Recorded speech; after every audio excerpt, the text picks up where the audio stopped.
আসসালামু আলাইকুম ওয়া রাহমাতুল্লাহি ওয়া বারাকাতুহু। নাহমাদুহু ওয়া নুসাল্লি আলা রাসূলিহিল কারীম। আম্মা বা'দু ফাআউযু বিল্লাহি মিনাশ শাইতানির রাজীম।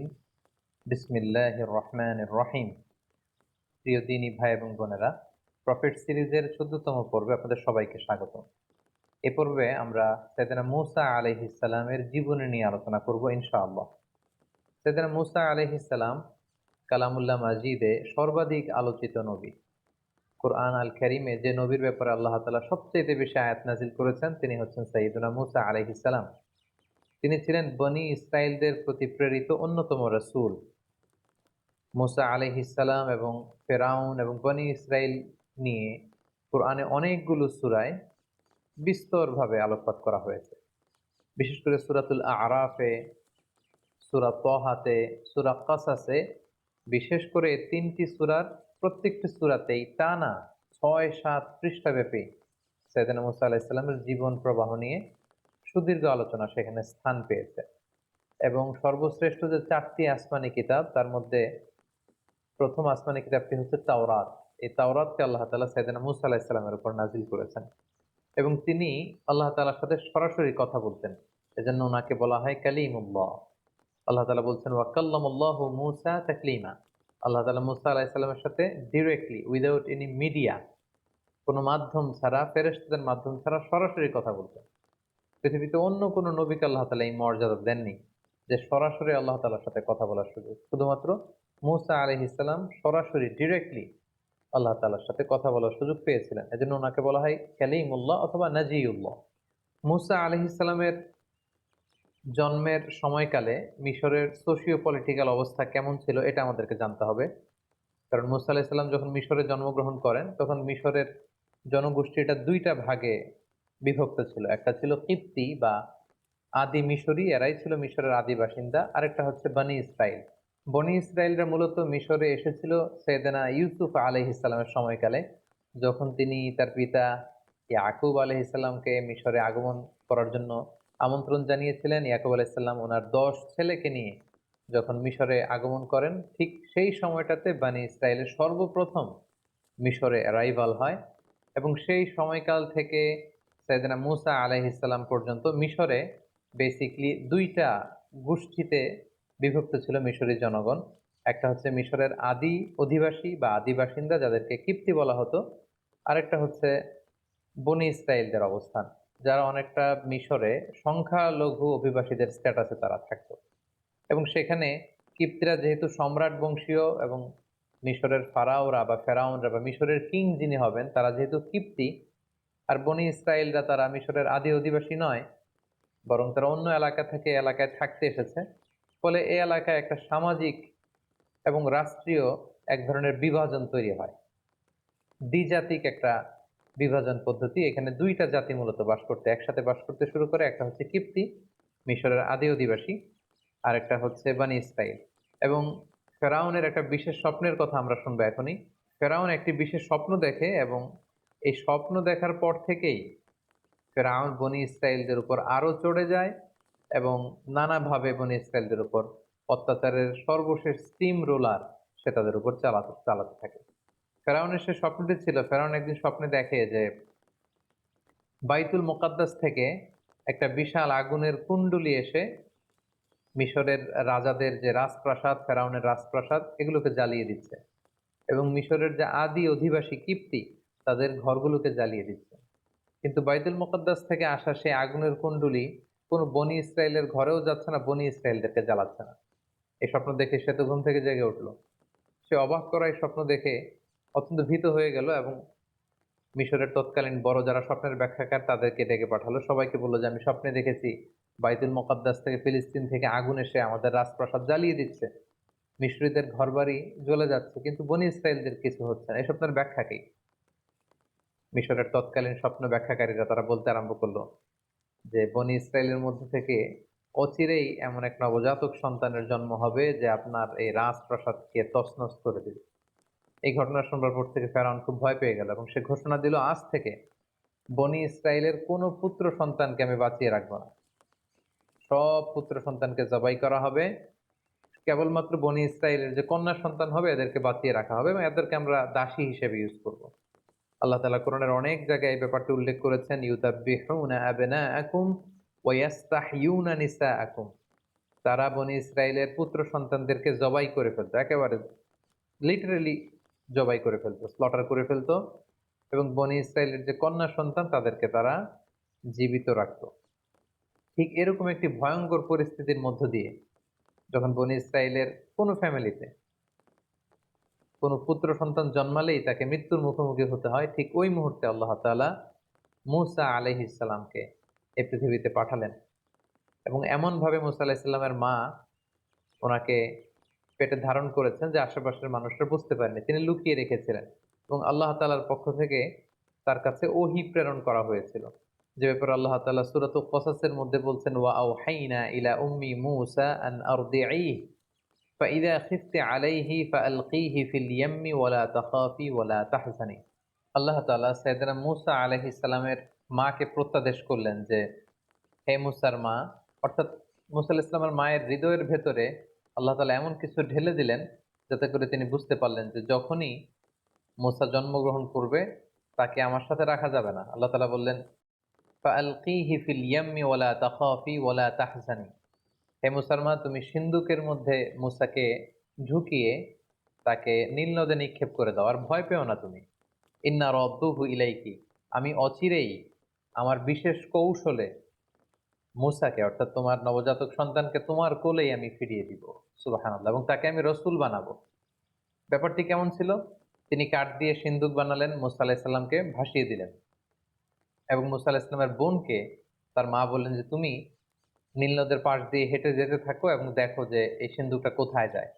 এই সিন্দুক যে ফেরাউনের বাড়ির যে নীল নদের ঘাট, সেখানে যে ভিড়ল, সেখানকার দাসদাসীরা সেটা পেয়ে বের করে ফেরাউনের স্ত্রী আসিয়া বিনতে মুজাহিমের হাতে দিল, এবং আসিয়া খুলে দেখে যে ফুটফুটে একটা নবজাতক পুত্র সন্তান। এবং মূসা আলাইহিস সালামের চেহারায় ছোটবেলা থেকে আল্লাহ তাআলা এমন মায়া ঢেলে দিয়েছিলেন, তিনি বলছেন, ওয়া আলকাইতু আলাইকা মাহাব্বাতাম মিন্নি। হে মূসা, আমি আমার পক্ষ থেকে তোমার মধ্যে অনেক মহব্বত ঢেলে দিয়েছি, যেই তোমাকে দেখে সে পছন্দ করে ফেলে।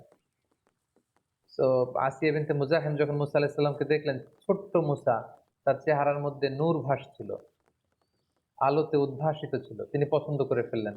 তো ফেরাউনকে বললেন যে, আমাদের যেহেতু সন্তান নেই, আমরা এটাকে লালন পালন করব। ফেরাউনও না করতে পারলেন না স্ত্রীর অনুরোধে। কিন্তু সমস্যা দেখা দিল তখন, যখন এই নবজাতক সন্তান কাঁদতে শুরু করলো ক্ষুধায়। এই বাচ্চাকে কে দুধ খাওয়াবে? আসিয়ার তো তখন দুধ খাওয়ানোর সুযোগ নেই। তখন ধাত্রী নিয়ে আসা হলো যে দুধ খাওয়াবে। কিন্তু মূসা আলাইহিস সালাম কোনো ধাত্রীর স্তন টাচ করছিলেন না। যত মহিলাকে আনানো হয় রাজপ্রাসাদে দুধ খাওয়ানোর জন্য, তিনি কারো কাছ থেকে দুধ খাচ্ছেন না। দূর থেকে কিন্তু মূসা আলাইহিস সালামের বোন দূর থেকে পুরো ঘটনাটি পর্যবেক্ষণ করছিল।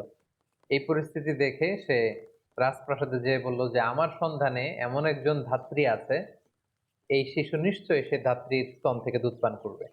এবং এই কথা বলে মূসা আলাইহিস সালামের বোন তার মাকে ডেকে নিয়ে আসলো, এবং ঠিকই মূসা আলাইহিস সালামের মা যখন মূসা আলাইহিস সালামকে কোলে নিলেন, সাথে সাথে শিশু মূসা তিনি হাসতে আরম্ভ করলেন এবং মায়ের স্তন থেকে দুধ খেতে আরম্ভ করলেন। কিন্তু ফেরাউন, আসিয়া সহকারে রাজপ্রাসাদের কেউই টের পেল না যে এটিই হচ্ছে এই নবজাতক সন্তানের প্রকৃত মাতা। আল্লাহ তাআলা বললেন, ওয়া হাররামনা আলাইহিল মারাদিআ মিন ক্বাবলু ফাকালাত হাল আদুল্লুকুম আলা আহলি বাইতিন ইয়াকফুলুনাহু লাকুম ওয়া হুম লাহু নাসিহুন। পুরো বিষয়টি আল্লাহ তুলে ধরলেন, এবং আল্লাহ তাআলা বললেন, ফারাদাদনাহু ইলা উম্মিহি কাই তাকাররা আইনুহা ওয়া লা তাহজান। আমি কৌশল করে মূসাকে তার মায়ের কোলেই ফিরিয়ে দিলাম, যাতে তার মায়ের মনে আর দুশ্চিন্তা না হয়, তার মায়ের হৃদয়টা যেন ঠান্ডা হয়, চক্ষু যেন শীতল হয়, এই ব্যবস্থা আমি আল্লাহ তাআলা করে দিলাম। এটা বেসিকলি ছিল মূসা আলাইহিস সালামের প্রতি আল্লাহ তাআলার বিশেষ একটি নিয়ামত। এভাবে আল্লাহ তাআলার বিশেষ কৌশলে, আল্লাহ তাআলার বিশেষ প্ল্যানের অংশ হিসেবে ফেরাউনের শত্রু, ফেরাউনের নিজ রাজপ্রাসাদে রাজকীয় সম্মানে বড় হতে লাগলো।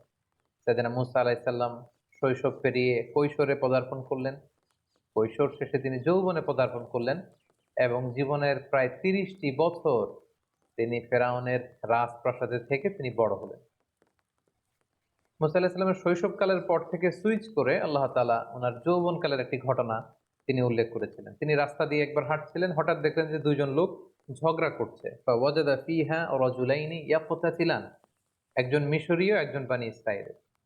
এখানে বেসিক্যালি অপরাধী ছিল, ঝগড়ার মধ্যে দুইজনের মধ্যে অপরাধী লোক ছিল হচ্ছে মিশরী লোকটি, আর বনি ইসরায়েলের লোকটি ছিল মাজদুম, নিরপরাধী। মুসা আলাইসাল্লাম দেখলেন তাই তো, এই লোকটা তো অপরাধ করছে। উনি যে থামতে বললেন, তারা থামছে না। সেদিন মুসা আলাইসাল্লাম আঘাত করলেন, একটা থাপ্পড় মারলেন মিশরীর গালে। তো তিনি আঘাত করেছিলেন লোকটাকে থামানোর জন্য, কিন্তু সেদিন মুসা আলাইহিসসালামের হাতে আল্লাহ তাআলা এত শক্তি দিয়েছেন যে ওই থাপ্পড় খেয়েই মুহূর্তের মধ্যে ওই মিশরী ওই জায়গাতে মৃত্যুবরণ করে। সেদিন মুসা আলাইহিসসালাম ভয় পেয়ে গেলেন। দূর থেকে এক লোক এসে বলল যে, হে মুসা, তুমি তাড়াতাড়ি পালাও। ওয়াজাআ রাজুলুম মিন আকসাল মাদিনাতি ইয়াসআ ক্বালা ইয়া মুসা ইন্নাল মালাআ ইয়াতামিরুনা বিক লিয়াকতুলুকা ফাখরুজ ইন্নী লাকা মিনান নাসিহিন। সে এসে বলল, হে মুসা, তুমি পালাও, তোমাকে হত্যার জন্য ফেরাউনের আশেপাশের লোকজন, সভাসদ বর্গ, তারা প্ল্যান করছে, তুমি বাঁচতে চাইলে এলাকা থেকে পালিয়ে যাও। সাইয়েদনা মুসা আলাইহিস সালাম এখান থেকে চলে গেলেন এবং মিশর ছেড়ে তিনি যেতে যেতে মাদিয়ান সীমান্তে চলে আসলেন। মাদিয়ানের কথা আমরা শোয়েব আলাইহিস সালামের ঘটনার সময় পড়েছি, যে এটা অ্যারাবিয়ান পেনিনসুলার একেবারে উত্তর পশ্চিম এলাকাতে অবস্থিত, অর্থাৎ দ্য গালফ অফ আকাবা, আকাবা উপসাগর এবং লোহিত সাগরের তীর ঘেঁষে একটি শহর। তিনি মিশর ছেড়ে প্রাণে বাঁচবার জন্য দৌড়াতে দৌড়াতে মিশর ছেড়ে মাদিয়ান এলাকাতে তিনি ঢুকে গেলেন এবং ঢুকে দেখলেন সেখানে দুজন যুবতী মেয়ে বসে আছে। তিনি তাদের কাছে যেয়ে বললেন, ক্বালা মা খাতবুকুমা, তোমরা বসে আছো কেন এখানে? তারা বলল, আমরা একজন বৃদ্ধ মানুষের দুজন কন্যা, আমরা ছাগলকে পানি পান করাতে এসেছি, কিন্তু এলাকার লোকেরা তারা ভিড় করছে, পানি পান করাচ্ছে, ফলে আমরা তাদেরকে ভিড় ঠেলে যে আমাদের ছাগলগুলোকে যে পানি পান করবো, আমাদের সামর্থ্য নেই। সেদিন মুসা আলাইহিস সালাম নিজে দায়িত্ব নিয়ে এই দুজন যুবতী মেয়ের সাথে যে ছাগলগুলো ছিল এগুলোকে পানি পান করিয়ে দিল এবং তিনি আল্লাহ তাআলার কাছে দোয়া করতে লাগলেন যে, হে আল্লাহ, কোন এলাকাতে আমি আসলাম, এখানে কোথায় যাব? আমার ঘর নেই, আমার বাড়ি নেই, আমাকে আশ্রয় দেওয়ার কেউ নেই। তিনি যখন আল্লাহ তাআলার কাছে কায়মনে বাক্যে দোয়া করছিলেন, এই দুইজন যুবতী যে বাড়িতে তাদের পিতার কাছে সবকিছু খুলে বললেন। কোন কোন মুফাসসিরিন একরাম বলেছেন যে উনিই হচ্ছেন শুআয়ব আলাইহিস সালাম, কেউ কেউ বলেছেন না, তিনি শুআয়ব আলাইহিস সালাম নন, তিনি ছিলেন আল্লাহ তাআলার একজন প্রিয় ভাজন বান্দা। এবং তারা যখন এই কথা বলল, ওই বৃদ্ধ লোকটি বললেন, তাহলে সেই যুবককে ডেকে আনো, তাকে তো ধন্যবাদ দেওয়া দরকার। তাদের একজন মেয়ে সাইয়েদনা মুসা আলাইহিস সালামের কাছে যেয়ে বললেন, আমাদের পিতা আপনাকে ডেকে পাঠিয়েছে, চলুন।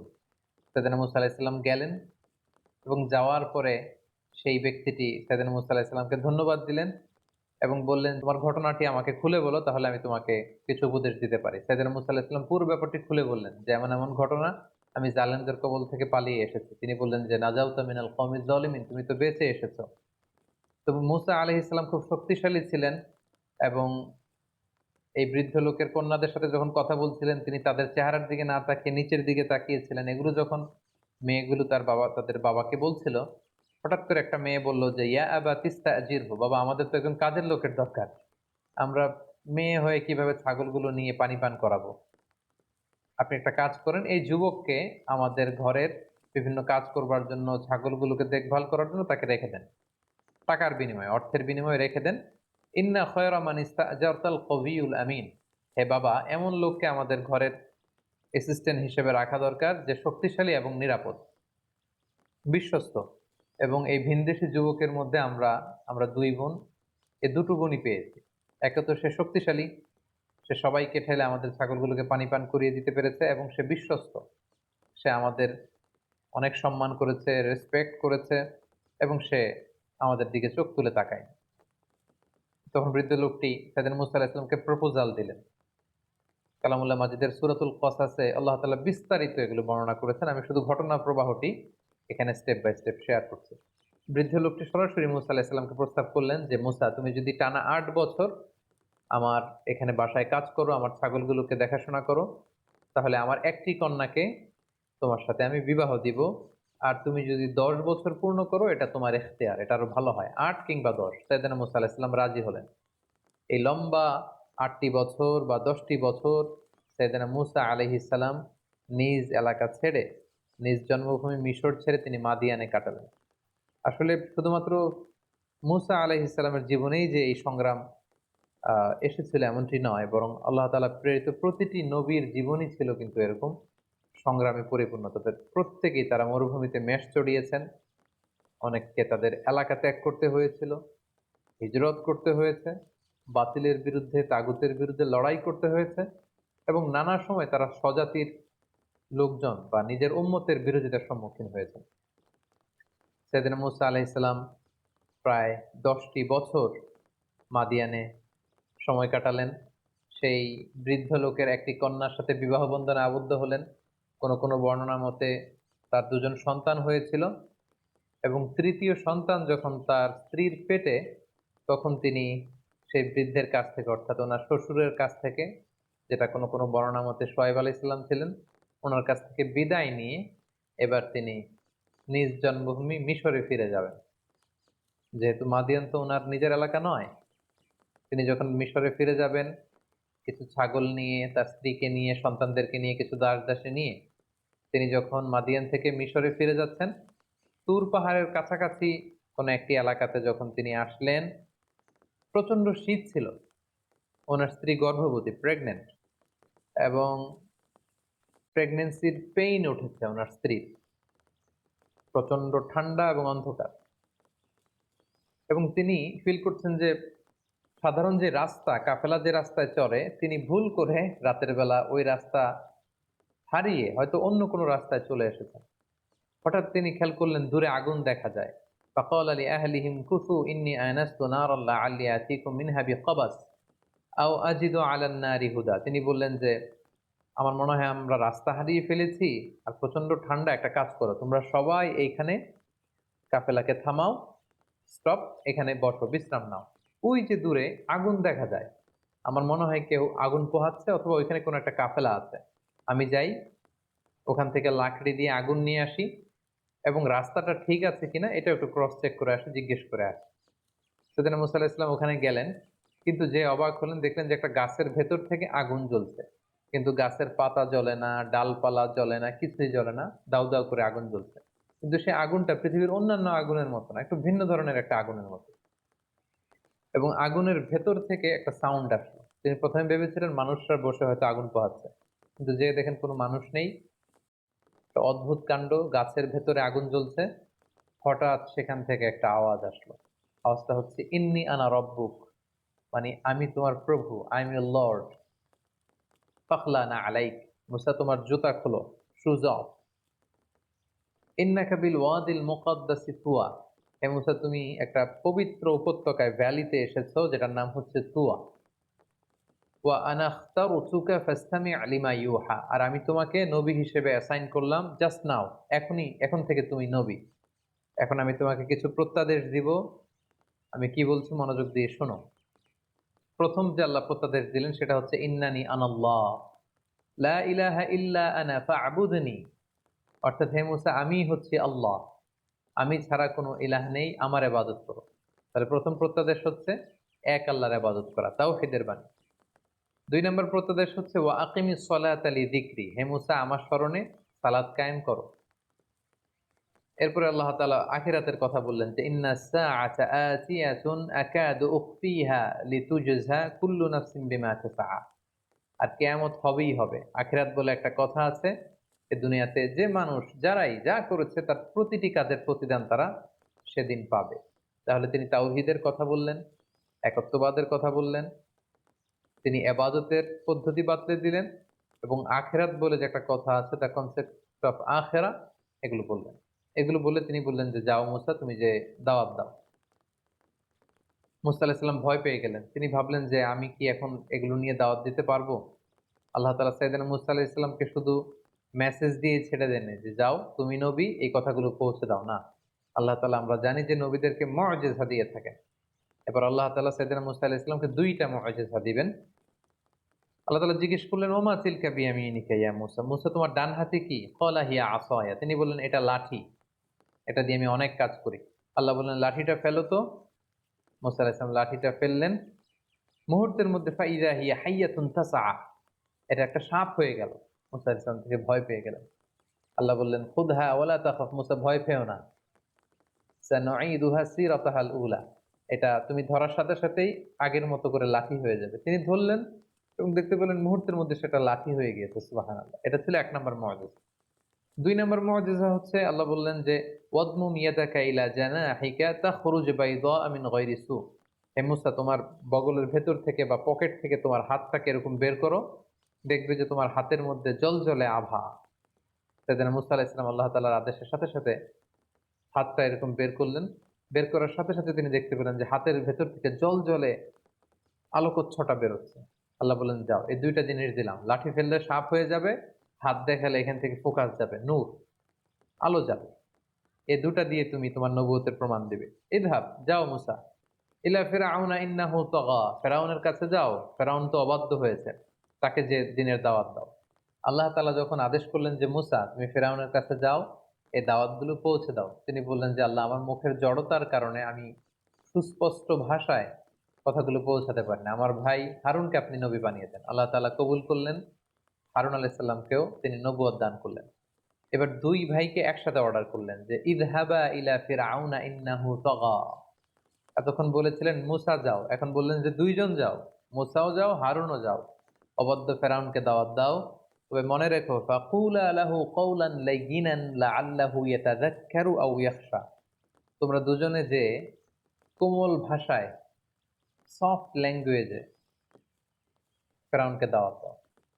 কারণ দাওয়াতের ভাষা হতে হয় সফট, কোমলতা বজায় রেখে তোমরা যে দাওয়াত দাও।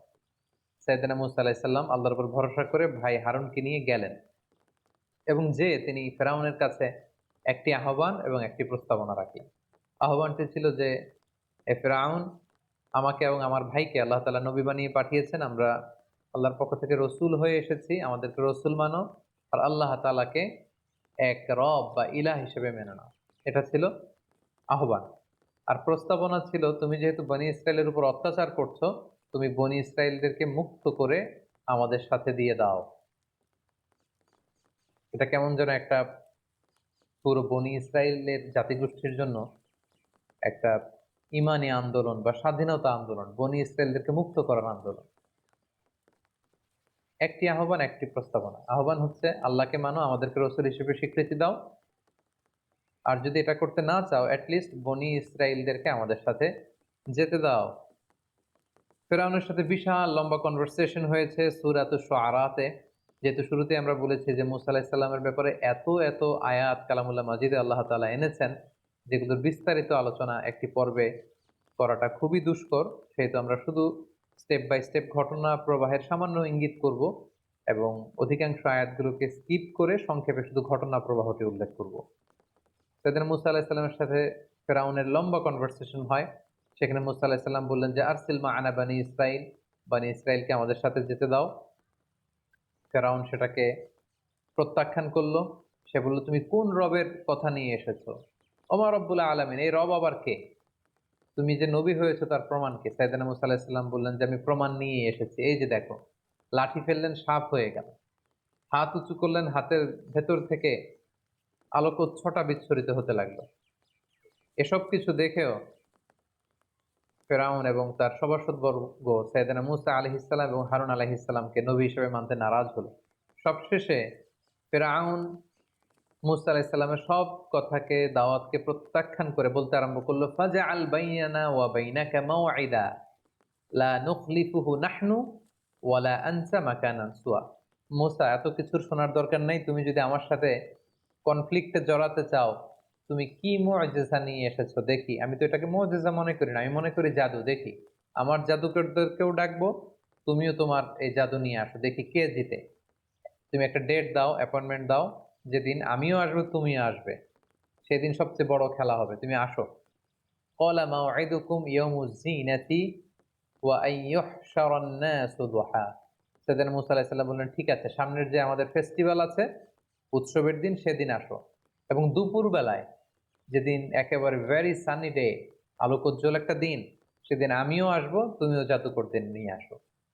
সেদিন মুসা আলাইহিস সালামের এই কথা শুনে ফেরাউন রাজি হলো এবং ফেরাউন মিশরের বিভিন্ন শহরে বড় বড় জাদুকরদেরকে একসাথে একত্রিত হওয়ার জন্য বলল এবং ফেরাউন তাদেরকে আশ্বস্ত করলো যদি তোমরা মুসার উপরে তাকে হারিয়ে বিজয় লাভ করতে পারো, অনেক সম্মান তোমাদের হবে, আমার খুব কাছে চলে আসতে পারবে, অনেক উপঢৌকন, টাকা পয়সা, সম্মান, খ্যাতি সব তোমাদেরকে আমি দান করব, কিন্তু শর্ত হচ্ছে মুসাকে হারাতে হবে।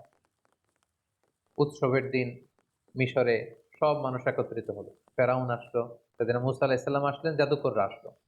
জাদুকররা এসে বলল, কলু ইয়া মুসা, হে মুসা, ইম্মা আন তুলকিয়া ওয়া ইম্মা আন নাকুনা নাহনুল মুলকিন। আপনি জাদু আগে ফেলবেন না আমরা ফেলবো? মুসা আলাইহিস সালাম বললেন, তোমরা ফেলো। তারা ফেলতে আরম্ভ করলো। তাদের কারো কারো জাদুর ফলে বাঘ তৈরি হলো, সিংহ তৈরি হলো, ভাল্লুক তৈরি হলো, হাতি তৈরি হলো। এবার মুসা আলাইহিস সালাম বলল যে আমি আমার মুআজিজা কি প্রদর্শন করব? তারা বলল, হ্যাঁ, আপনি প্রদর্শন করুন। সেদিন মুসা আলাইহিস সালাম তখন ওনার হাতের লাঠিটা শুধু ফেললেন, এবং আল্লাহু আকবার, লাঠি ফেলার সাথে সাথে হাইয়াতান তাসআ, বিশাল এক সাপ হয়ে গিয়েছে। এবং এই মুআজিজা বিশিষ্ট সাপ সেই জাদুর বাঘ, ভাল্লুক, সিংহ যত কিছু ছিল সব কিছুকে খেয়ে ফেরাউনের সামনে এরকম হাঁ করে আছে। এবং এই দৃশ্য দেখে জাদুকররা তো অবাক, কারণ কোনটা জাদু এটা জাদুকররা খুব ভালো করেই জানে। তারা বুঝতে পেরেছে যে এটা আসলে জাদু নয়, এটা মুআজিজা ছাড়া অন্য কিছু নয়। এবং এই ব্যক্তি আল্লাহ তাআলার পক্ষ থেকে প্রেরিত রাসূল ছাড়া অন্য কেউ নন। ফাউলকিয়া সাহারাতু সাজিদিন, সব জাদুকররা সেজদায় লুটিয়ে পড়ল এবং তারা বলল যে আমরা ঈমান আনলাম। ফেরাউন তো রেগে গেল। ফেরাউন বলল যে আমার অনুমতি দেওয়ার আগেই তোমরা সারেন্ডার করে ফেললে, তোমাদের প্রত্যেককে আমি হত্যা করব। তোমাদের ডান হাত বাম পা, বাঁ হাত ডান পা, এভাবে করে কাটবো। ফেরাউনের এই শাস্তির কথা শুনেও জাদুকররা মোটেও বিচলিত না হয়ে তারা বলল যে কলু লা দাইর, কোনো সমস্যা নেই, আপনি যত শাস্তি আমাদেরকে দেন না কেন, ইন্না ইলা রব্বিনা মুনকালিবুন, আমরা তো আমাদের রবের দিকেই ফিরে যাব, সো আমরা এটাকে ভয় করি না। হাজারো হাজারো মানুষের সামনে এই জাদুকরগুলো সেজদায় লুটিয়ে পড়ল এবং মুসা আলাইহিস সালাম যে আল্লাহ তাআলার প্রেরিত রাসূল এটার ঘোষণা দিল এবং এক আল্লাহকে ইলাহ হিসেবে তারা মেনে নিল। মুসা এবং হারুন আলাইহিস সালামের বিজয়ের সংবাদ যখন শোনানো হলো, তখন ফেরাউনের স্ত্রী আসিয়া সেখানে ঈমান আনয়ন করলেন। এবং ফেরাউন এই দৃশ্য দেখে সহ্য করতে না পেরে খুব নির্মমভাবে তার স্ত্রী আসিয়াকে সেখানে হত্যা করেছে। এবং মৃত্যুর পূর্ব মুহূর্তে খুব করুণ ভাষায়, খুব কাতর কণ্ঠে তার প্রভুর কাছে যে দোয়া করেছিলেন, সে দোয়াটা আল্লাহ তাআলা সূরাতুত তাহরিমে উল্লেখ করেছেন। তিনি বলেছিলেন যে রব্বি বিনি লি ইনদাকা বাইতান ফিল জান্নাহ, হে আল্লাহ, জান্নাতে আপনার কাছে করে আমাকে একটা ঘর বানিয়ে দিয়ে, ওয়ানাজ্জিনি মিন ফিরআউন, আপনি ফেরাউনের এই কাজ থেকে আমাকে বাঁচান, জুলুম থেকে বাঁচান, ওয়ানাজ্জিনি মিনাল কওমিজ যালিমিন, এই জালেমদের থেকে বাঁচান। আল্লাহ তাআলা সাইয়েদনা জিবরাইল আলাইহিস সালামকে বললেন, যাও আসিয়ার সামনে জান্নাতের দৃশ্যটাকে তুলে ধরো। এবং আসিয়া যখন মৃত্যুবরণ করছিলেন, তিনি জান্নাতের দৃশ্যটা, জান্নাতের নাজ নেয়ামত, সৌন্দর্য দেখে দেখে এই পৃথিবী থেকে বিদায় নিয়েছিলেন। আল্লাহু আকবার। খুব সংক্ষেপে আমরা এই ব্যাপারটি এখানে শেষ করলাম। ফেরাউন তখন পুরো মিশরের জনগণকে ভয় দেখানোর জন্য থ্রেট দিল। ফাহাশারা ফানাদা, সবাইকে জড়ো করে সে থ্রেট দিয়ে বলল যে আনা রব্বুকুমুল আ'লা, যে আমি তোমাদের বড় প্রভু। এবং সে বলল, মা আলিমতু লাকুম মিন ইলাহিন গায়রি, আমি ছাড়া এই পৃথিবীতে আরো কোনো রব থাকতে পারে, উপাস্য থাকতে পারে, সেটা তো আমি জানিই না। সাইয়েদনা মূসা আলাইহিস সালামের দাওয়াতকে যখন ফেরাউন প্রত্যাখ্যান করলো, আল্লাহ তাআলা ফেরাউন এবং তার গোষ্ঠীর মধ্যে নানা ধরনের শাস্তি চাপিয়ে দিলেন। সূরাতুল আ'রাফের বিভিন্ন আয়াতে আল্লাহ তাআলা এটা উল্লেখ করেছেন। কখনো আল্লাহ তাআলা ফেরাউন এবং তার জাতিগোষ্ঠীকে দুর্ভিক্ষ দিয়ে শায়েস্তা করেছেন, কখনো তাদের মিশরের ফসলগুলোকে নষ্ট করে আল্লাহ তাআলা শায়েস্তা করেছেন। তো আরসালনা আলাইহিমুত তুফান, কখনো তুফান পাঠিয়েছেন, ওয়াল জারাদ, পঙ্গপাল পাঠিয়েছেন, ওয়াল কুম্মাল, উকুন পাঠিয়েছেন, ওয়াদ দাফাদিআ, ব্যাঙ পাঠিয়েছেন, ওয়াদ দাম, রক্ত পাঠিয়েছেন। এগুলো দিয়ে আল্লাহ তাআলা ফেরাউনকে এবং ফেরাউনের জাতিগোষ্ঠী মিশরীয়দেরকে তিনি শাস্তি দিয়েছেন। এবং প্রত্যেকটা শাস্তি যখন মারাত্মক আকার ধারণ করত, ফেরাউনের লোকজন যে মুসা আলাইহিস সালামকে বলতো যে মুসা, তুমি আল্লাহর কাছে দোয়া করো, আল্লাহ যদি এই শাস্তি থেকে আমাদের বাঁচায়, আমরা হয় ঈমান আনবো, নতুবা বনী ইসরাইলকে তোমার সাথে চলে যেতে দিব। কিন্তু তার কোনোটাই তারা করেনি। মুসা আলাইহিস সালাম প্রত্যেকবার দোয়া করতেন, আল্লাহ তাআলা ওনার দোয়ার বরকতে শাস্তি তুলে নিতেন, কিন্তু আবার তারা আগের মতোই অবাধ্যতা, পাপাচার, অনাচার, সেই রাস্তায় তারা আবার ফিরে যেত। এভাবে একের পর এক আল্লাহ তাআলা তাদের উপর শাস্তি পাঠাতে লাগলেন, এবং শাস্তি যখন মারাত্মক আকার ধারণ করে তারা মুসা আলাইহিস সালামের দ্বারস্থ হয়। আল্লাহ যখন কোম্মাল দিয়ে শাস্তি দিলেন, মানে উকুন দিয়ে তাদের হাতে পায়ে গায়ে চুলে দাড়িতে সব জায়গায় শুধু উকুন আর উকুন।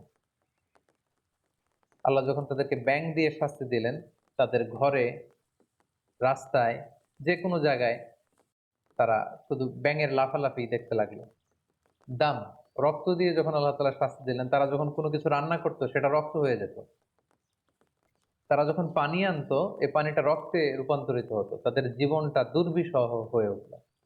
তারা সর্বশেষ যে মুসা আলাইহিস সালামকে বলল যে এইবার তুমি আল্লাহ তাআলার কাছে দোয়া করো, আল্লাহ যেন এই গজব, এই আযাব, এই শাস্তি আমাদের থেকে উঠিয়ে নেন। এরপরে আমরা আর কখনো এই পাপাচারিতা করব না এবং বনী ইসরাইলকে তোমার সাথে যেতে দিব। সেদিন মুসা আলাইহিস সালাম দোয়া করলেন যে আল্লাহ, এই গজব আপনি উঠিয়ে নেন। এই গজব উঠিয়ে নেওয়ার পরে তাদের অবাধ্যতা আরো বেড়ে গেল। আল্লাহর নবী মুসা আলাইহিস সালাম ফেরাউনকে বারবার দাওয়াত দেওয়ার পরেও ফেরাউন যখন সত্যের পথকে গ্রহণ করলো না এবং বনী ইসরাইলকেও মুসা আলাইহিস সালামের সাথে যেতে দিল না, তখন আল্লাহ তাআলা সরাসরি প্রত্যাদেশ করলেন যে ফাআসরি বিইবাদি লাইলান ইন্নাকুম মুত্তাবাউন। হে মুসা, আর কাল বিলম্ব করবার দরকার নেই। আজ রাতেই তুমি বনী ইসরাইলকে নিয়ে লোহিত সাগরের দিকে রওনা হয়ে যাও। তোমরা সেই পথ দিয়ে বাইতুল মুকাদ্দাসের দিকে যাবে।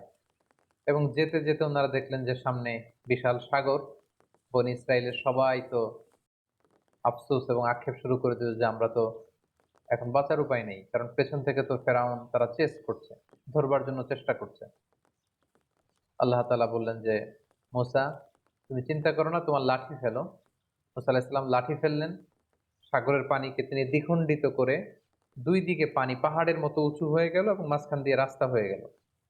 আল্লাহ তাআলা বললেন আনিদ্রিব বিআসাকাল বাহার, লাঠি দিয়ে একটা বাড়ি মারো। ফানফালাকা, দুই ভাগ হয়ে গেল। ফাকানা কুল্লু ফিরকিন কাত্তাউদিল আযীম, পানিটা দুই ভাগ হয়ে বিশাল পাহাড়ের মতো এরকম ঠায় দাঁড়িয়ে রইল, আর মাঝখানে রাস্তা। সুবহানাল্লাহি বিহামদিহি।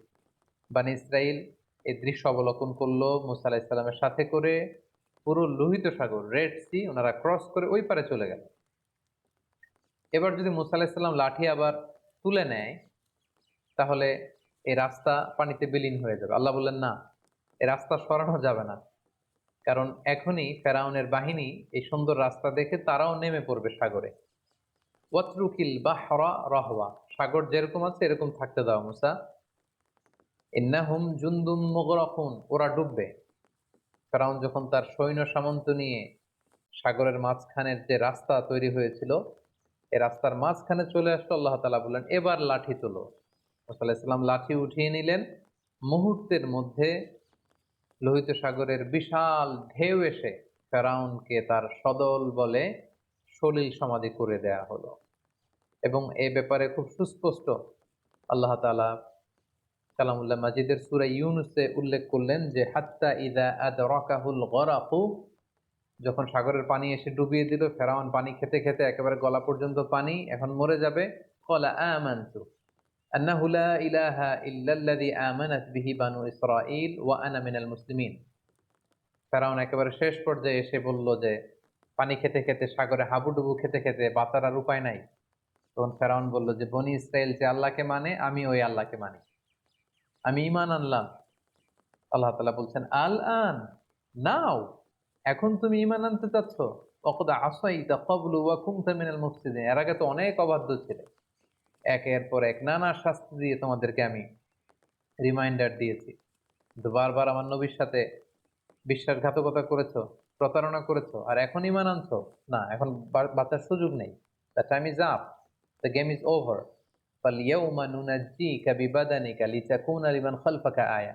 ফেরাউন, আজকে তোমাকে আমি, তোমার দেহটাকে আমি চিরকালের জন্য রেখে দিব, তোমার দেহটাকে। পরবর্তী জেনারেশন যারা আসবে, জেনারেশন টু জেনারেশন এই পৃথিবীতে যারা আসবে, সবার জন্য তোমার দেহটা হবে একটা নিদর্শন। এবং আজও মিশরের জাতীয় যে জাদুঘর, সেখানকার রয়্যাল মমিস চেম্বারে ফেরাউনের লাশটি সংরক্ষিত রয়েছে। আমি নিজেও সে লাশটি দেখে এসেছি, এবং অনেক দর্শনার্থীরা যারা মিশরের রাজধানী কায়রোর এই জাদুঘরে গিয়েছেন, তারা ফেরাউনের সেই লাশ, এটা যে আজও সংরক্ষিত আছে, সেটা তারা দেখে এসেছেন। এবং ফেরাউনের সলিল সমাধি হলো, ফেরাউনের অনুসারীরা সাগরে ডুবে মারা গেল, আর সাইয়েদনা মুসা আলাইহিস সালাম তাওহীদের ঝান্ডাবাহী মুসা আলাইহিস সালাম বনী ইসরায়েলকে নিয়ে তিনি পার হয়ে গেলেন এবং মুক্তি পেলেন। দুই দল, এক দল ডুবে গেল আর এক দল মুক্তি পেল। যেই দিন তারা মুক্তি পেল সেই দিনটা ছিল আশুরার দিন, এবং সেই আশুরার দিনে বনী ইসরাইল তারা রোজা পালন করত। আল্লাহ রাসূল সাল্লাল্লাহু আলাইহি ওয়াসাল্লাম মক্কা থেকে মদিনায় যে দেখলেন ইহুদিরা রোজা পালন করে একদিন। আল্লাহ রাসূল বললেন, তারা যদি একদিন রোজা রাখে আমরা রাখবো 2 দিন। তারা যদি এই রোজা পালন করে, মুসা তো আমার ভাই, শুকরিয়া স্বরূপ আমরাও রোজা রাখবো। সেই হিসেবে আমরাও মুসলিমরা আশুরার দিন রোজা রাখি। আমরা আশুরার দিন রাখি এবং তার আগের দিন, অথবা আশুরার দিন এবং তার পরের দিন, আমরা 2টি রোজা রাখি ইহুদিদের বিরোধিতা হিসেবে। আল্লাহ নবী মুসা আলাইহিস সালাম তাদেরকে নিয়ে যখন বাইতুল মুকাদ্দাস অভিমুখে রওনা হলেন, আল্লাহ তাআলা বললেন, মুসা তুমি বনী ইসরাইলকে নিয়ে জেহাদে অবতীর্ণ হও। এবং আমালেকার লোকজন বাইতুল মুকাদ্দাসে যখন থাকতো, আমালেকা হচ্ছে সাইয়্যিদিনা হুদ আলাইহিস সালামের যে অধিবাসী আদ জাতি, তাদের একটি শাখা গোত্র। তারা ছিল মুশরিক, দৈহিকভাবে ছিল অত্যন্ত ওয়েল বিল্ড, সুঠাম দেহের অধিকারী, ভয়াবহ আকৃতি বিশিষ্ট লোক ছিল, তারা মুশরিক ছিল। আল্লাহ তাআলা বললেন, যাও মুসা বনী ইসরাইলকে নিয়ে তাদের সাথে জেহাদ করে তাওহীদকে প্রতিষ্ঠিত করো এবং বাইতুল মুকাদ্দাসকে উদ্ধার করো। মুসা আলাইহিস সালাম যখন বনী ইসরাইলকে তাদের কাছে যখন এই কথাটি পেশ করলেন যে আল্লাহ তাআলা বলেছেন জেহাদে অবতীর্ণ হতে, বনী ইসরাইলের লোকেরা বলল, ইন্না ফিহা কওমান জাব্বারিন, মুসা তুমি কি দেখো না সেখানে কত শক্তিশালী লোকজন। ইন্না লান নাদখুলাহা হাত্তা ইয়াখরুজু মিনহা, আমরা সেখানে যাব না যতক্ষণ না তারা বের হয়। তুমি আর তোমার রব যে সেখানে যুদ্ধ করো, আমরা যেতে পারবো না। তাদের এই অবাধ্যতার কারণে আল্লাহ তাআলা তাদেরকে শাস্তি দিলেন যে তোমরা যদি জেহাদকে অপছন্দ করো তাহলে এখন যে মরুভূমিতে তোমরা আছো এটাকে তিহ প্রান্তর বলে। এই জায়গাটি তো আমি ঘুরে এসেছি, এই তিহ প্রান্তরে 40 বছর তোমরা এখানে থাকবে। আল্লাহ তাআলা 40 বছরের বিশাল একটা শাস্তি তাদের ঘাড়ের উপর চাপিয়ে দিলেন। বনী ইসরায়েলের লোকজন তিহ প্রান্ত থেকে অ্যাবাউট টার্ন করে মিশরের দিকে প্রতিদিন যেতে চাইতো। তারা রওনা হয়ে মুসা আলাইহিস সালামের বিরোধিতা করে তারা বাইতুল মুকাদ্দাসের দিকে যাবে না, তারা বলতো যে আমরা মিশরে ফিরে যাব। তারা রওনা হতো মিশরে যাওয়ার জন্য, সারাদিন তারা পথ চলতো। রাত্রিবেলায় তারা যখন ঘুমাতো, ঘুম থেকে উঠে দেখতো যেখান থেকে তারা রওনা শুরু করেছে ঠিক সেখানেই পড়ে আছে। এভাবে 40 বছর তারা দিকভ্রান্ত হয়ে এদিক সেদিক ঘুরে ঘুরে বেরিয়েছে, কিন্তু তারা পথের কোনো দিশা ফিরে পায়নি। তিহ প্রান্তরের এই 40 বছরের এই লং পিরিয়ড অফ টাইমে অনেক ঘটনাবলী ঘটেছে। তার মধ্যে অন্যতম হচ্ছে যে তাওরাত নাজিল হয়েছে সাইয়েদনা মুসা আলাইহিস সালামের উপর, এবং সাইয়েদনা মুসা আলাইহিস সালাম তাওরাত গ্রহণের জন্য 30 দিনের সিয়াম পালন করেছেন, ইতিকাফ করেছেন।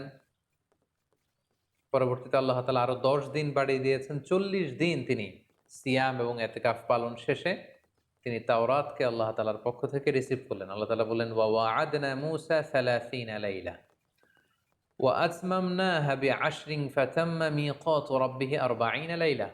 আমি মূসাকে প্রতিশ্রুতি দিয়েছিলাম যে 30 দিনের পরে তুমি এই তাওরাতকে রিসিভ করবে, পরবর্তীতে আরো 10 দিন যুক্ত করে 40 দিনের একটা মিকাত বা পিরিয়ড অফ টাইমকে আমি ফিক্স করলাম, এবং তারপরে আমি মূসাকে এই তাওরাত দান করলাম। আল্লাহ তাআলা বললেন, ইন্না আনজালনা তাওরাতা ফিহা হুদা ওয়া নূর, আমি তাওরাতকে নাজিল করেছি, এর মধ্যে আমি হেদায়েত দিয়েছি, এর মধ্যে আমি নূর দিয়েছি। এবং মূসা আলাইহিস সালাম পরবর্তীতে বনী ইসরায়েলের মধ্যে যত নবীরা এসেছে ওনারাও এই তাওরাত দিয়ে মানুষের মাঝে দাওয়াতি কাজ করেছেন। এবং আল্লাহ তাআলা নিজ হাতে কাঠের তক্তা বা ফলকে এই তাওরাতকে তিনি লিপিবদ্ধ করে দিয়েছিলেন। এবং সাইয়েদনা মুসা আলাইহিস সালাম যখন তাওরাতকে রিসিভ করবার জন্য তুর পাহাড়ে চলে যান, তিনি তার ভাই হারুন আলাইহিস সালামকে বনী ইসরায়েলের দায়িত্বশীল করে যান, এবং তিনি এসে দেখেন যে তারা গোবৎস পূজায় লিপ্ত হয়ে গিয়েছে। তিনি ভাইয়ের প্রতি প্রচণ্ড রাগ হলেন, এবং এটার যে নেপথ্যে ছিল সামিরিকে শাস্তি দিলেন, এবং যারা এই শিরকের সাথে জড়িত ছিল আল্লাহ তাআলা তাদেরকে শাস্তির ঘোষণা দিলেন। এবং সাইয়েদনা মুসা আলাইহিস সালাম আবার তাদেরকে তাওহীদের দীক্ষায় তিনি দীক্ষিত করলেন। এই 40 বছরের লম্বা সময় আরো একটি ঘটনা ঘটেছে, সেটি হচ্ছে সাইয়েদনা মুসা আলাইহিস সালাম সরাসরি আল্লাহ তাআলার দিদার লাভের জন্য তিনি আবেদন করেছিলেন। আমরা শুরুতে শুনেছি মুসা আলাইহিস সালাম উনি একমাত্র নবী যিনি ছিলেন কালিমুল্লাহ বা নাজিউল্লাহ, সরাসরি আল্লাহর সাথে কথা বলতেন। তো যিনি সরাসরি আল্লাহর সাউন্ডটা শুনতে পান, আল্লাহ তাআলার কথা যিনি উপলব্ধি করতে পারেন, শুনতে পারেন, তার মনের মধ্যে আল্লাহকে দেখার আকাঙ্ক্ষা তো অনেক বেশি থাকবার কথা। তিনি বললেন, রব্বি আরিনি আনজুর ইলাইক, হে আল্লাহ আমি আপনাকে দেখতে চাই। ক্বালা লান তারানি, মুসা এটা সম্ভব না, কখনো তুমি আমাকে দেখতে পাবে না, never you can see me. ওয়ালাকিন ইনজুর ইলাল জাবাল ফাইন ইস্তাকাররা মাকানাহু ফাসাউফা তারানি, পাহাড়ের দিকে তাকাও, পাহাড় যদি টিকে থাকে তবে দেখতে পাবে। আল্লাহ তাআলা নূরের তাজাল্লি দিলেন, মুসা আলাইহিস সালাম বেহুশ হয়ে গেলেন। আর পুরো পাহাড় ফাজআলাহু দাক্কা ওয়া খাররা মুসা সাইকা, পাহাড় ভেঙে চুরমার হয়ে গেল। মুসা আলাইহিস সালাম বেহুশ হয়ে গেলেন। হুঁশ ফেরার পরে তিনি আল্লাহ তাআলার কাছে ক্ষমা চাইলেন এবং বললেন, আল্লাহ আপনি যেটা বলেছেন ঠিকই বলেছেন, আসলে এই চর্মচক্ষু দিয়ে এই পৃথিবীতে অবস্থান করে আল্লাহ তাআলাকে দেখা বা আল্লাহ তাআলার দিদার লাভ করা এটি সম্ভব নয়, বরং যারা বিশ্বাসী তারা কিয়ামতের দিন আল্লাহ তাআলার দর্শন লাভে তারা ধন্য হবে। এভাবে ৪০ বছরের লম্বা সময় নানা ধরনের বায়না ধরেছিল এই বানি ইসরায়েলের লোকজন, ঔদ্ধত্য প্রকাশ করেছিল, নানা ধরনের হঠকারিতা তারা দেখিয়েছিল। এর মধ্যে একটি হঠকারিতার কথা কোরআনে এসেছে যে তারা দেখেছে কিছু কিছু লোক শিরক করে, মূর্তির পূজা করে। তারা দাবি করেছে যে এই যে আল্লাহ না ইলাহান কামা লাহুম আলেহা, অর্থাৎ হে মূসা, এই সমস্ত লোকদের যেরকম মূর্তি আছে তুমিও মূর্তি এনে দাও, আল্লাহকে না দেখে আবাদত করতে আমাদের ভাল লাগে না। তারা যেমনি একটা জিনিসকে দেখে দেখে আবাদত করে, আমাদেরকেও এরকম এনে দাও। মুসা আলাহিসাল্লাম রেগে গেলেন, তাদেরকে জাহেল আখ্যা দিলেন। এবং আমরা জানি যে আল্লাহ তাআলা মান্না সালোয়া নামে বিশেষ কিছু খাবার বানি ইসরায়েলকে দিয়েছিলেন। তারা এই খাবার খেতে পছন্দ করলো না। তারা বলল যে লান নাসবিরা আলা তাআমিন ওয়াহিদ, হে মূসা প্রতিদিন এক খাবার ভাল লাগে না। ফাদউ লানা রাব্বাকা ইউখরিজ লানা মিম্মা তুমবিতুল আরদ, তোমার রবকে বলো যে এমন খাবারের ব্যবস্থা করে দিতে যেটা জমিন থেকে উৎপন্ন হয়। মিন বাকলিহা ওয়া কিসসাইহা ওয়া ফুমিহা ওয়া আদাসিহা ওয়া বসলিহা, অর্থাৎ জমিন থেকে রসুন, পেঁয়াজ, ডাল, শসা, শাক সবজি এগুলো রান্না হবে, রসুন দিয়ে বাগার দিয়ে আমরা খাবার খাবো, এটা আমাদের ভাল লাগে। আল্লাহর দেয়া খাবার আমাদের ভাল লাগে না। এরপর তারা আবার বায়না ধরেছিল যে লান নুমিনা লাকা হাত্তা নারাল্লাহা জাহারা, হে মূসা আল্লাহকে না দেখে আমরা আর ইবাদত করতে পারবো না, আগে আল্লাহকে দেখাও তারপরে আমরা ইবাদত করব। এভাবে একের পর এক তারা নানা ধরনের বায়না ধরতে লাগলো, অধ্যত্ততা প্রদর্শন করতে লাগলো, আল্লাহর পাঠানো রাসূল মূসা আলাইহিস সালামের কথার বিরোধিতা করতে লাগলো। সূরা বাকারাতে একটি ঘটনা উল্লেখ হয়েছে তাদের অবাধ্যতার, তাদের গোয়ার্তুমির একটা উদাহরণ আল্লাহ তাআলা এভাবে টেনেছেন। বনী ইসরায়েলের একজন লোক মৃত্যুবরণ করে, এই লোকের হত্যাকারীকে সবাই বলল যে মূসা আমরা কেউ জানি না এর হত্যাকারীকে, এই কিলারকে তুমি খুঁজে বের করো, তোমার আল্লাহকে জিজ্ঞেস করো যে কে এই হত্যাকারী। মূসা আলাইহিস সালাম যখন আল্লাহর কাছে দোয়া করলেন, আল্লাহ বললেন একটা গরু জবাই করে সেই গরুর গোশত দিয়ে যখন সেই মৃত ব্যক্তির গায়ে টাচ করা হবে, সে মৃত থেকে জীবিত হয়ে নিজেই বলে দিবে কে হত্যাকারী। তো আল্লাহ তাআলার আদেশ পালনের জন্য একটা যে কোনো গরু ধরে জবাই করে সেটার গোশত দিয়ে মৃত ব্যক্তির গায়ে লাগালেই কিন্তু সে জীবিত হয়ে হত্যাকারীর কথা বলে দিত। কিন্তু বনি ইসরাইল এই সহজ কাজটি না করে এখানে ক্ষান্ত না হয় তারা বলল যে এই গরুর রং কেমন, আমরা তো বুঝতেছি না কোন ধরনের গরু জবাই করব, ছোট গরু, মাঝারি গরু, না বৃদ্ধ গরু, লাল গরু নাকি নীল গরু, কোন ধরনের গরু। একের পর এক একের পর এক নবী মুসা আলাইহিস সালামকে প্রশ্ন বাণে জর্জরিত করতে করতে পরবর্তীতে আল্লাহ তাআলা এমন ক্রাইটেরিয়া ফিট করে দিলেন পুরো এলাকা জুড়ে আর সেই গরু খুঁজে পাওয়া যায় না। তো এইভাবে কালামুল্লাহ মাজিদের অনেক আয়াতে, বিশেষ করে সূরাতুল বাকারাতে আল্লাহ তাআলা বর্ণনা করেছেন যে কতভাবে এই বানি ইসরাইল আল্লাহ নবী মুসা আলাইহিস সালামকে জ্বালাতন করেছেন, যন্ত্রণা দিয়েছেন, ওনার কথার অবাধ্য হয়েছেন, আল্লাহ তাআলা এগুলো উল্লেখ করেছেন। কিন্তু তারপরেও আল্লাহ নবীর দোয়ার বরকতে সেই তিহ প্রান্তরে মরুভূমির মাঝখানে আল্লাহ তাআলা ওয়াজাল্লালনা আলাইকুমুল গমাম, মেঘমালা দিয়ে তাদেরকে ছায়ার ব্যবস্থা করে দিয়েছিলেন। তৃষ্ণা মেটাতে বানি ইসরায়েলের ১২টা গোষ্ঠী ছিল, ১২টা ঝর্ণার ব্যবস্থা করে দিয়েছিলেন। সেই জায়গাটাতেও আমি ভিজিট করে ১২টা ঝর্ণা দেখে এসেছি। মান্না এবং সালওয়া নামক খাবারের ব্যবস্থা করে দিয়েছিলেন। সাইয়্যিদুনা মূসা আলাইহিস সালামের সাথে খিজির আলাইহিস সালামের চমকপ্রদ একটি ঘটনা সূরাতুল কাহাফের ভেতর আল্লাহ তাআলা উল্লেখ করেছেন। ঘটনাটির সূচনাটি ছিল এমন, বনী ইসরায়েলের মাঝে বসে তিনি মুসা আলাইহিস সালাম বক্তব্য রাখছিলেন, একজন জিজ্ঞেস করলো যে পৃথিবীতে সবচেয়ে জ্ঞানী ব্যক্তি কে? মুসা আলাইহিস সালাম বললেন, আমি। আল্লাহ তাআলা মুসা আলাইহিস সালামের এই প্রশ্নটা পছন্দ করলেন না। আল্লাহ বললেন, মুসা তুমি ভুল বলেছ, তোমার চেয়েও একজন জ্ঞানী ব্যক্তি আছে। তুমি মাজমাউল বাহরাইন, দুই সাগরের মিলনস্থলে যাও, সেখানে গেলে পাবে। মুসা আলাইহিস সালাম ইউশা ইবনে নুনকে নিয়ে, ওনার ভাগিনাকে নিয়ে সেখানে গেলেন। যে দেখলেন চাদর জড়িয়ে একজন লোক শুয়ে আছে, সালাম দিলেন। চাদরের ভেতর থেকে তিনি সালামের উত্তর দিলেন এবং বললেন, কে? মুসা আলাইহিস সালাম বললেন, আমি মূসা। ভেতরের লোকটি বলল, বনী ইসরাইলের নবী মূসা? মুসা আলাইহিস সালাম বললেন, হ্যাঁ। তারপর তিনি চাদর সরালেন, মুসা আলাইহিস সালাম ওনার সাথে কথা বললেন এবং মুসা আলাইহিস সালাম বললেন যে, আমি শুনেছি আপনি অনেক জ্ঞানী, আমি আপনার কাছ থেকে কিছু জ্ঞান আহরণ করতে চাই। খিজির আলাইহিস সালাম বললেন যে, না, আমাকে আল্লাহ তাআলা যেই জ্ঞান দিয়েছে সেটা রিসিভ করার ধৈর্য আপনার নেই, আপনি পারবেন না, আপনি ফিরে যান। মুসা আলাইহিস সালাম ওনাকে অনেক জোর করলেন। তিনি বললেন যে, আপনি যদি অনুমতি দেন, আমি আপনার সাথে একটা সফর করতে চাই, কিছুদিন আপনার খেদমতে থেকে, আপনার সাথে থেকে, আপনার অ্যাকম্পানি নিয়ে আমি আপনার থেকে কিছু নলেজ নিতে চাই। কিন্তু খিজির আলাইহিস সালাম বরাবরের মতো তিনি বলছেন, নো, এটা আপনি পারবেন না, কারণ ইন্নাকা লান তাস্তাতিয়া মাইয়া সবরা, ওই ধৈর্য, ওই প্যাশন্স আপনার মধ্যে নেই, আপনি পারবেন না। মুসা আলাইহিস সালামের জোরাজুরিতে তিনি রাজি হলেন। তখন বললেন যে, ঠিক আছে, শর্ত হচ্ছে আমার সাথে চলতে ফিরতে আমার কাজগুলো শুধু অবজারভেশন করা যাবে, কিন্তু প্রশ্ন করা যাবে না। মুসা আলাইহিস সালাম বললেন, ঠিক আছে, চলেন। যেতে যেতে একটা নদী পেলেন, তিনি নৌকায় উঠলেন। নৌকার লোকজন তাদেরকে পার করে দিল টাকা নেওয়া ছাড়া ওই পাড়ে। তিনি ওই পাড়ে যেয়ে নৌকাটাকে ছিদ্র করে দিলেন। মুসা আলাইহিস সালাম বললেন, এটা আপনি কেমন কাজ করলেন? তারা আমাদেরকে ফ্রিতে বিনা টাকায় নদী পারাপার করে দিল, আপনি নৌকা ছিদ্র করে দিলেন? খিজির আলাইহিস সালাম বললেন, এই তো, আমি তো আগেই বলেছি যে আপনি আমার সাথে কন্টিনিউ করতে পারবেন না, আপনি তো প্রশ্ন করে ফেললেন।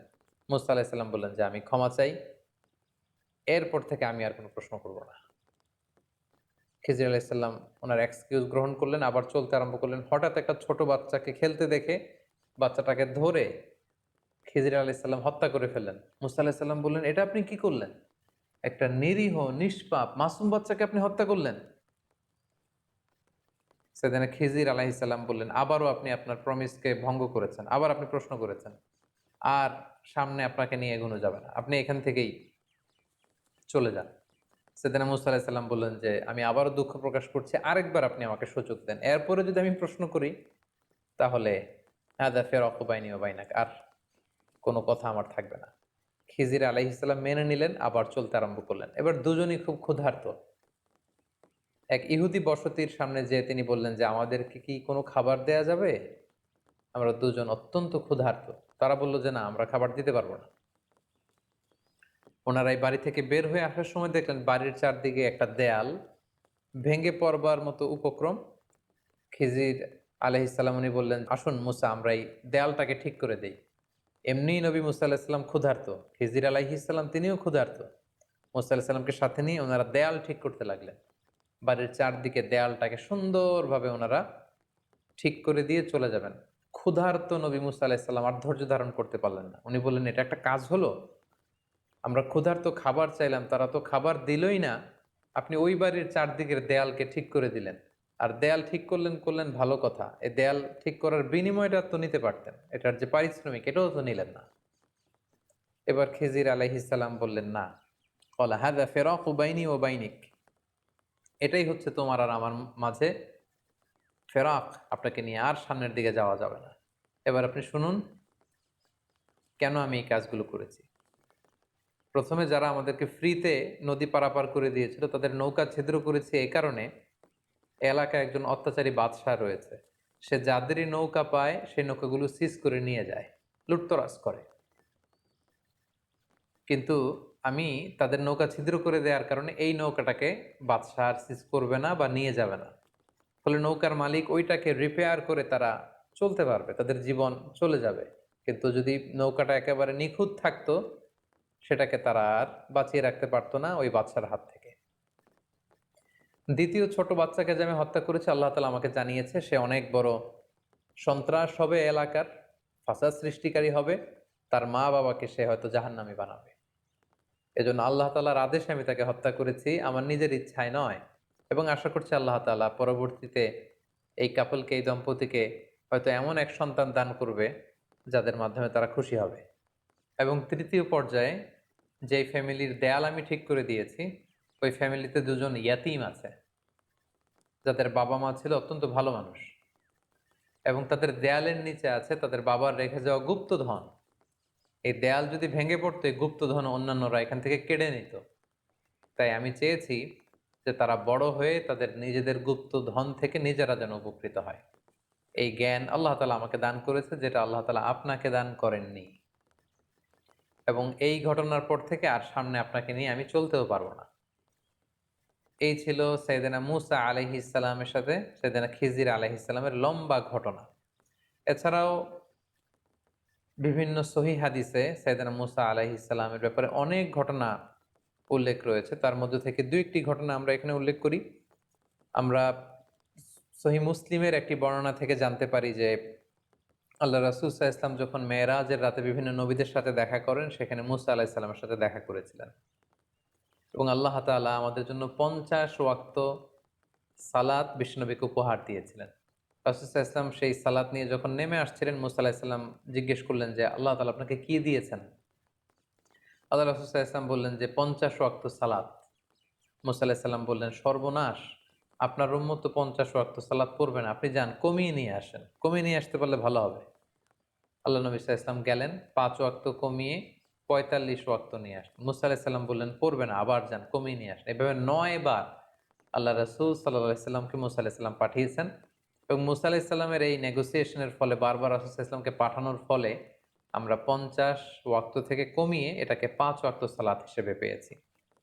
সাইয়েদনা মূসা আলাইহিস সালামের মৃত্যু কোথায় হয়েছে, কবর কোথায় হয়েছে, এ ব্যাপারে সহিহ মুসলিমের একটি হাদিসে আমরা জানতে পেরেছি যে বাইতুল মুকাদ্দাসের খুব কাছাকাছি একটা জায়গায় আল্লাহ রাসূল সাল্লাল্লাহু আলাইহি ওয়াসাল্লাম বলেছেন যে খুব কাছের একটা জায়গায় মূসা আলাইহিস সালামকে কবর দেয়া হয়। এবং আল্লাহ রাসূল সাল্লাল্লাহু আলাইহি ওয়াসাল্লাম বলেছেন যে আমি যদি সেখানে থাকতাম তাহলে তোমাদেরকে দেখিয়ে দিতে পারতাম একটি লাল মাটির ডিবির পাশে আল্লাহর নবী মূসা আলাইহিস সালাম সেখানে শুয়ে আছেন।